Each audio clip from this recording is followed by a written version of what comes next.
In today's video, we're going to be talking about training youth athletes, that is, athletes below the age of 18 years. Let's take a moment and travel to the vibrant heart of India. Imagine the colorful streets of Jaipur or the bustling lanes of Kolkata. Right amidst this everyday tapestry, a group of children playing gully cricket, football, or even hide and seek. This scene might feel quintessential and nostalgic to many of us, capturing the very essence of our childhoods. In India, the streets, the fields, and the alleys aren't just thoroughfares, they are our first training grounds. From a very young age, we're introduced to the world of sports, often by our peers or family members. But as with everything else in our rich and diverse culture, there's more than what meets the eye. India, in its vast expanse, is a tapestry of traditions, and with traditions comes expectations. Our youth are often walking a tightrope, balancing societal expectations with their own dreams. In many Indian households, the age old debate continues about the importance of academics versus the pursuit of sporting excellence. And let's be real, for many parents, the emphasis often leans more towards the former. The narrative is usually about becoming an engineer, a doctor, or taking over the family business. While sport is revered and cricket almost attains a religion like stature, when it comes to personal choices for their children, parents might be a little apprehensive. They question the viability of sports as a full time career. And that's not because they undervalue sports, but perhaps because they overvalue security. When we talk about coaching in the Indian context, we're diving into an ecosystem that's deeply rooted in the familial ties and community connections. It's a framework where decisions are often collective and dreams are shared. For a young budding athlete, their first cheerleaders are their parents, siblings, or perhaps even an encouraging grandparent. Their first critics, often the same. As coaches, understanding these cultural intricacies isn't just an added advantage, it's absolutely a necessity. Coaching doesn't stop when the training session ends. Real coaching happens when we bridge the gap between the athlete's aspirations and their family's apprehensions. It's about turning those apprehensions into applause. To do this, engagement is the key. Think of it as extending the team spirit we instill on the field to the families. Regular parent coach meetups can be transformative. These aren't just sessions to discuss the athlete's progress, but an avenue to educate families about the world of sports. This is where we unveil the bigger picture, the panorama that stretches beyond the immediate game. We can lay out the vast spectrum of life skills sports imbue in an individual. The iron-willed discipline that has applications in every walks of life, the resilience that teaches them to bounce back from setbacks, not just in games but in life, and the unparalleled spirit of teamwork which fosters community and mutual respect. But words often need evidence, don't they? And what better evidence than stories? Not just the tales of our absolute high achievers such as Virat Kohli or PV Sindhu, but narratives of those unsung heroes who have leveraged their sports background in various domains. Maybe it's the former state level cricketer who is now a successful sports event manager, or the ex national swimmer turned renowned physiotherapist. These stories drive home a singular powerful message. Sports is not a detour from a successful life, it's a pathway to diverse avenues. In India, we often find ourselves at the crossroads of sports or studies, a dilemma faced by many young athletes and their families. But as we showcase the myriad possibilities and the harmony between sports and academics, our endeavor is to shift the narrative to sports and studies.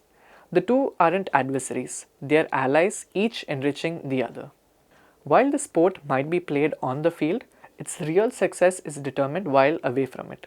It's in the homes of our athletes, in their dinner table conversations, in the dreams they share with their siblings before bedtime. To truly make an impact, we don't just need to be coaches, we need to be allies, mentors, and sometimes bridge builders. Because in this journey, we're not just shaping an athlete, we're molding a future, one dream at a time, reshaping cultural perspectives, and truly embodying the spirit of sportsmanship in all walks of life. Now let us pause for a moment. Imagine you're on a journey. If you were to traverse the vast and diverse terrains of India, would you choose just one type of vehicle, say a bicycle for every route? from the sandy deserts of Rajasthan to the hilly tracks of Himachal? Or would you rather have a range of options, sometimes a sturdy SUV, occasionally a nimble bike, or even a serene boat ride in the backwaters? This analogy brings us to a fundamental crossroad in the realm of youth athletics, the debate between early specialization and diversification. Early specialization means choosing a specific sport and diving into its depths from a tender age. The advantages? Well, it's much like dedicating yourself to a musical instrument. The early bird, as they say, gets the worm. The sooner you begin, the more hours you commit, the closer you inch towards perfection. It's no wonder that many of our iconic figures in disciplines such as gymnastics and figure skating embark on their athletic journey quite early. Their captivating performance, which leaves us in awe, stems from a fusion of youthful exuberance and laser focused training. Every flip or jump we applaud is the result of years, sometimes even a decade of unrelenting practice. However, as with most things in life, there's another side to this coin. Imagine for a moment that you play a soul stirring piece on a violin. The first time, it's magic. The 10th time, it's familiar and comforting. But what about the 100th time? That melody, once sweet, can begin to sound quite monotonous. This is the risk of early specialization. Too much of the same thing too soon can lead to both physical and mental fatigue. Athletes might face overuse injuries, having put the same set of muscles to work relentlessly. Mentally, the joy and passion once associated with the sport can wane, replaced by a sense of obligation or even dread. As with our violin piece, what started as a passionate pursuit can slowly transform into a repetitive chore. So, while early specialization propels some athletes to dizzying heights, it's essential to remain attuned to the individual's journey. Recognizing the signs of burnout and addressing them timely can ensure that the melody of their sport remains evergreen, never losing its original charm. Diversification, on the other hand, encourages young athletes to engage in multiple sports. This approach allows them to identify where their true interests and potential strengths lie. By participating in a range of activities, they develop a comprehensive skill set of motor skills, enhancing their physical agility and adaptability. This varied exposure also significantly reduces the risk of overuse injuries that might occur from repeatedly exerting the same group of muscles. Moreover, being involved in different sports during their developmental years can have long term benefits. Many successful athletes worldwide started playing sports at a young age, and not just one sport but multiple ones. These experiences provide them with a breadth of skills that later connect and channel into their primary sport, elevating their performance and setting them apart from all their peers. For instance, it's observed that elite cricketers, even though cricket is their primary sport, displayed exceptional skills in other games like badminton or table tennis. Their previous exposure to different sports during their younger days contributes to this versatility. This debate between early specialization and diversification brings us to the crucial decision point. Which route should an aspiring athlete take? Well, the answer, quite honestly, isn't a straightforward formula. Just as every individual is unique, so too is their athletic journey. The optimal path can hinge on various factors. Some youngsters have a natural affinity for a particular sport and show unwavering dedication from the get go. For them, early specialization might feel organic as well as rewarding. Certain sports, given their competitive landscape and skill requirements, may demand focused attention from an early age. Gymnastics, for example, often necessitates early training to master intricate routines. Contrastingly, team sports like football or cricket might be more forgiving, allowing athletes to dabble in other disciplines before committing wholeheartedly.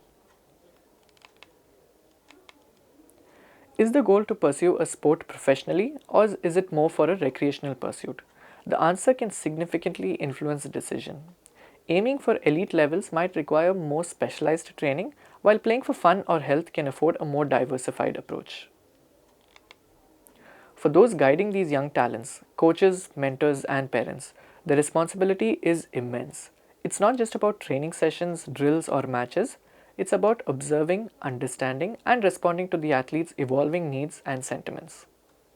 Telltale signs like frequent fatigue, dwindling enthusiasm, or recurring injuries shouldn't be brushed off as mere phases. These could be red flags indicating that the young athlete might be feeling pigeonholed or even overwhelmed. At such junctures, introducing them to a new sport or activity can act as a breath of fresh air. This change in pace and environment can rekindle their love for sports, offering them a mental and physical break, and even endow them with skills and tactics they hadn't previously encountered.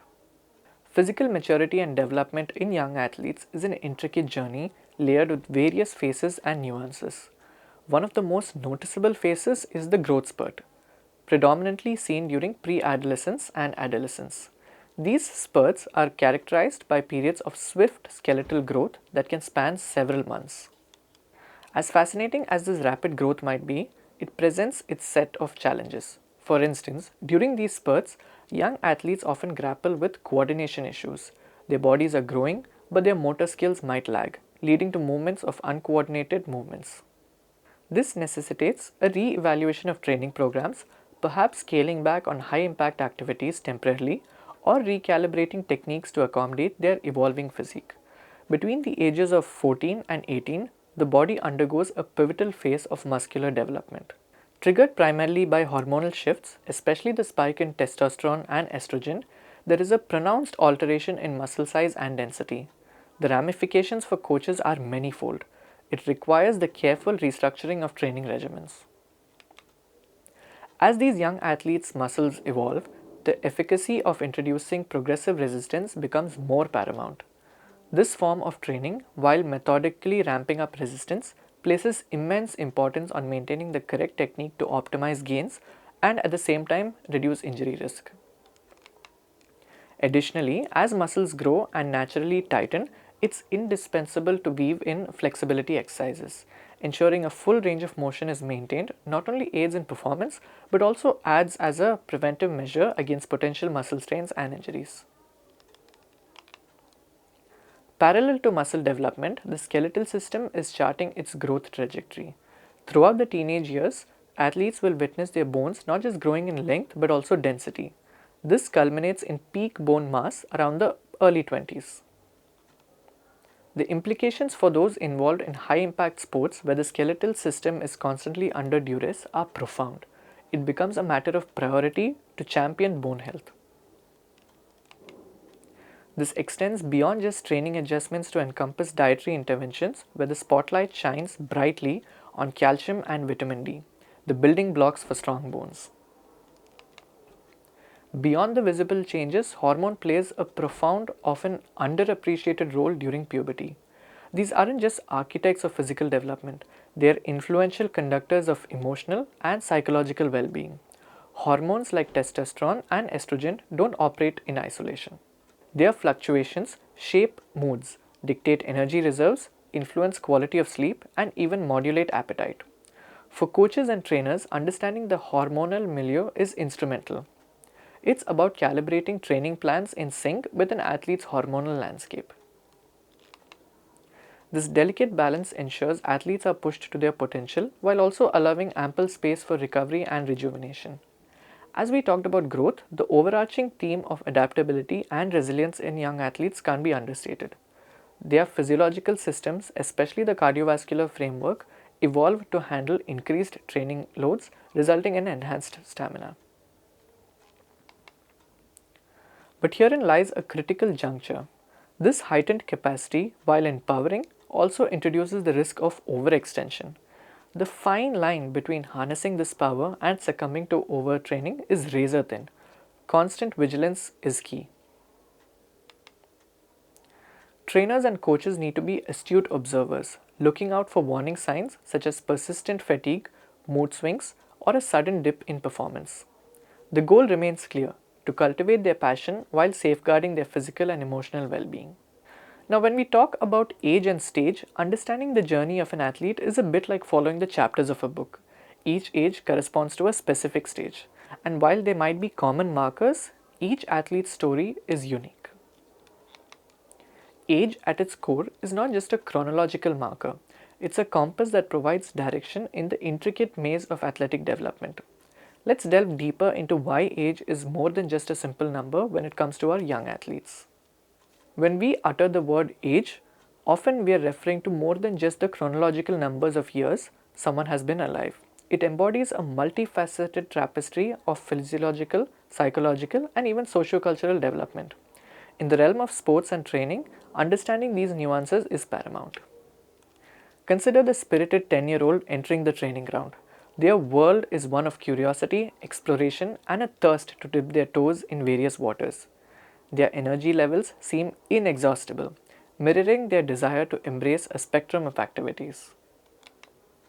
They're not just playing cricket or basketball, they're adventuring into the vast world of sports, keen to discover, learn, and above all, enjoy. Contrast this with a 17-year-old athlete. By this age, they might have discovered their sporting passion and are possibly on a clear trajectory towards mastering it.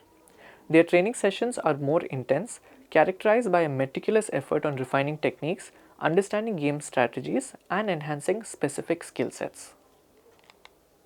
Their approach is less about breadth and more about depth. They're not just playing a sport, they're nurturing a potential career, crafting their identity as an athlete. For us, as trainers and coaches, these age related nuances present both a challenge and an opportunity. Our role evolves from being facilitators of exploration for the young athletes to becoming more specialized mentors for the older ones. Recognizing age driven inclinations is the first step. For the younger lot, our training modules should be diverse, fostering a sense of fun while building foundational skills. The goal here isn't to produce experts but to nurture an appreciation for sports, ensuring holistic development. Conversely, with older athletes, our approach must be more tailored. Here, it's about honing specific strengths, identifying and working on weaknesses, and preparing them for competitive scenarios. It's about in depth guidance, helping them transition from the enthusiastic participants to dedicated professionals. In essence, age in the context of training isn't a linear progression, it's a dynamic journey with its unique phases and requirements. As trainers, our true success lies in recognizing these phases, adapting our strategies, and ensuring that every athlete, irrespective of their age, is given the right tools, guidance, and environment to thrive. Early childhood, for instance, is a jubilant time of exploration. Envision little ones skipping, hopping, or chasing a ball. At this age, their bodies are assimilating to various movements, jumping, balancing, or just the sheer joy of running. Our training during this phase should channel their intrinsic curiosity. Instead of rigorous sessions, think about structured fun like obstacle courses, relays, races, or tag games. These aren't just merely child's play. They're essential lessons in agility, balance, and coordination, seamlessly teaching diverse movement patterns in a fun filled way. As we transition into adolescence, the dynamic now shifts. We witness emerging strength, speed, and even stamina. But intertwined with this physical transformation is the hormonal influx, introducing emotional waves and psychological nuances. But intertwined with these physical transformations is the hormonal influx, introducing emotional waves and psychological nuances. Adolescents are balancing on the precipice of adulthood, trying to grapple with their identity and the implications of their burgeoning self worth. It's here that structured strength and conditioning finds a central role. Introducing them to bodyweight exercises such as squats, push ups, and lunges can be very beneficial. As their confidence solidifies, the gradual introduction to light resistance training with bands or lightweight dumbbells can be integrated, always underlying the importance of technique over weight. The cornerstone, communication. For the vibrant young, it's about making training a delightful experience. For the more mature adolescents, it's about understanding a willingness to listen to their dreams, apprehensions, and even ambitions, guiding them not just as budding athletes but as emerging adults ready to take on the world. Through strength and conditioning, we're doing more than shaping athletic prowess. We're cultivating well rounded individuals, understanding the deep interplay of age and its developmental intricacies. When navigating the intricate world of strength and conditioning, especially with the youth, we must appreciate that age and developmental stages are just foundational roadmaps. They provide broad strokes, but the beauty and the challenge lie in the intricate details of individual variations. Take two 13-year-olds for example. At a glance, they share an age bracket, perhaps even similar external features. However, their physiological makeup and emotional landscapes can diverge significantly. While chronological age categorizes them similarly, their biological age, which refers to their physiological and developmental maturity, might tell a whole different story. Consider this scenario. One 13-year-old might have experienced an early growth spurt, demonstrating enhanced muscle mass, strength, and cardiovascular capabilities, akin to someone a couple of years older. Their training thus could involve more advanced resistance training protocols, utilizing compound movements such as deadlifts, bench press, or squats with appropriate weights can be considered. With careful progression, even plyometric exercises which target explosive power could be integrated. On the other side of the spectrum, the other 13-year-old might still be on the threshold of their growth spurt. Their body is still unraveling the secrets of advanced coordination and strength. For them, diving deep into intensive weight training might be premature. Instead, a diversified approach would be fruitful. This could encompass foundational bodyweight exercises, functional movement drills, and activities that enhance agility and balance. Stability exercises like those involving balance balls or wobble boards can be excellent tools. Beyond the physical, their emotional and psychological states also carry weight. It's essential to discern their confidence levels, motivation, and any potential stressors or pressures. Some might relish challenges, while others might need constant encouragement and reassurance. In strength and conditioning, one of our most critical tools is observation paired with open communication. The cues might not always be overt, sometimes they are subtle hints, a slight hesitation, a wavering gaze, or even an overly enthusiastic approach that might signal overcompensation. By understanding these signals and having continuous dialogue, we can truly tailor our training to suit individual needs, crafting a path that's not just about physical excellence but holistic development. In today's high paced, achievement driven environment, there's a palpable urgency to be the best. This sentiment, while motivating for some, can be a double edged sword, especially for young athletes. The hurry to be ahead can sometimes overshadow the foundational tenet of strength and conditioning, that is, progressive development. When we think about young athletes, it's tempting to classify them by age. Oh, both are 12, they should be lifting the same weights or running the same distance, one might think. But here's where things get a little tricky. Two athletes of the same age can be very different phases in their physical and emotional maturity. One might have the muscle development and coordination of a 14-year-old, while the other might be grappling with the changes that come with growth spurts. Pushing both these athletes with the same intensity can spell trouble. For the one who's advanced, the regimen might be spot on, but for the other, it could be overwhelming, leading to strains, sprains, or even worse, stress fractures and chronic conditions. The principles of strength and conditioning revolve around gradual progression. For example, before introducing heavy weights, mastery in bodyweight exercises like push ups, squats, lunges is absolutely crucial. Only once they show consistent form and stability should weights be added. Beyond physical injuries, there's an emotional aspect to consider. Forcing an athlete to constantly compete and keep up, even when they're not ready, can sap their enthusiasm. We have seen instances where bright prospects, brimming with potential, just lost their zeal due to relentless pressure. Their narrative shifts from "I love the sport" to "I have to do it." For strength and conditioning coaches, our role extends beyond just physical training. We're also gatekeepers of mental and emotional well being. Regular check ins, open dialogues about how they feel, and tailoring programs to individual needs rather than age brackets can make all the difference in the world. By doing this, we cultivate an environment that nurtures growth at the athlete's pace, ensuring longevity and a sustainable passion for the sport. While competition is innate to sports, the race to the top should never compromise the holistic well being of our young athletes. They're not just numbers or age categories, they're individuals, each with their own unique journey and pace. Long term athletic development emphasizes a systematic phased training approach, ensuring athletes receive the right training, competition, and recovery in a sequence aligned with their development age rather than their chronological age. The journey begins in the early years, where the focus is primarily on cultivating physical literacy. This stage introduces children to a range of movements, from the basic to the complex. It's not about specialization, but rather about creating a broad base from which an athlete can grow as they mature. Activities center around bodyweight exercises, basic agility drills, and uncomplicated coordination tasks. As these athletes transition into adolescence, their training becomes more structured. Hormonal surges of puberty provide an added advantage, driving growth and strength. At this stage, strength and conditioning professionals adapt programs to be more targeted. Resistance training enters the fold, often starting with bands and free weights with an unwavering emphasis on correct technique. Plyometrics and sport-specific drills also become integral, leveraging the foundational skills developed in the previous phase. Regimens might incorporate high-intensity interval training, sport-specific resistance exercises, and sophisticated mobility drills.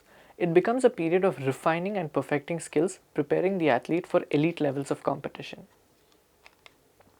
However, a fundamental tenet of the long-term athletic development is recognizing the individuality of each athlete. Development isn't uniform. Some athletes might be ready for certain training modalities earlier than their peers, while others benefit from a more prolonged exploratory phase. As trainers and coaches, our responsibility is to discern these nuances, tailoring our approach to each athlete's unique timeline. It's about ensuring that at every developmental stage, we are creating an environment that prioritizes growth, skill acquisition, and the athlete's overall well being. The ultimate objective is to nurture these athletes so they can achieve their full potential, not just in the short term but throughout their athletic careers. When it comes to the development of athletes, especially in the realm of strength and conditioning, the debate of nature versus nurture has always been at the forefront. Let's dive into these concepts and see how they can influence our approach to training young athletes. Let's begin by dissecting the concept of nature as it pertains to athletic potential. At its core, nature revolves around the genetic blueprint that every individual inherits from their parents. Think of it as a starting kit in the complex puzzle of human physiology and capability. Now, within this genetic makeup are certain traits that determine an individual's natural aptitudes in various areas of athleticism. For some, this might manifest as an innate ability to sprint rapidly, thanks to fast twitch fibers that react more quicker than most. On the other hand, some might discover they have a heart and lung capacity that lends itself beautifully to endurance sports, allowing them to run or swim long distances without tiring as quickly as others. Then there are those who might surprise you with their ability to generate force, lifting heavier weights or leaping higher than you'd anticipate for their age and size. These athletes seem to have an edge, effortlessly outpacing their peers in certain exercises or drills, all thanks to the genetic lottery they've unknowingly won. However, as evident as these natural advantages might be, it's fundamental to understand that these genetic predispositions are merely the initial chapters in the athlete's story. While they provide a beneficial starting point, the entirety of an athlete's journey isn't written in these genes alone. Yes, they might have a head start, but the race is long and many factors come into play as they progress. The terrain shifts, challenges emerge, and solely relying on these inherited traits won't ensure success in the long run. Diving into the realm of nurture, we are essentially exploring the external factors that shape and mold an athlete. It's the ecosystem that surrounds the individual, the quality of training they receive, the environment they grow up in, the coaching methodologies they are exposed to, and the wealth of personal experiences that influence their mindset and approach. For those of us in the world of strength and conditioning, nurture is our primary arena.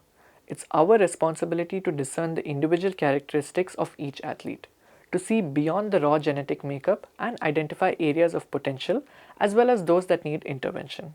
Say for instance, an athlete doesn't naturally exhibit explosive power. Through targeted plyometric training, skill drills, and biomechanical feedback, we can enhance this facet of their performance. Furthermore, motivation and mental conditioning are pivotal components of nurturing an athlete. It's not just about physical transformation, it's about fostering a growth mindset, cultivating resilience, and instilling a value of perseverance. Athletes need to be mentally equipped to handle setbacks, adapt to challenges, and push past their perceived limits. However, it's imperative to understand that nature and nurture are not two distinct paths. They are more like the parallel tracks on which the journey of athletic development runs. While one's genetic makeup might provide a snapshot of potential, it's external factors such as training, mentorship, and experiences that amplify this potential and translate into tangible results. So, in the grand scheme of athletic achievement, both nature and nurture play crucial roles. The genetic gifts an athlete is born with might give them a leg up, but without the right nurturing environment, this advantage can easily stagnate.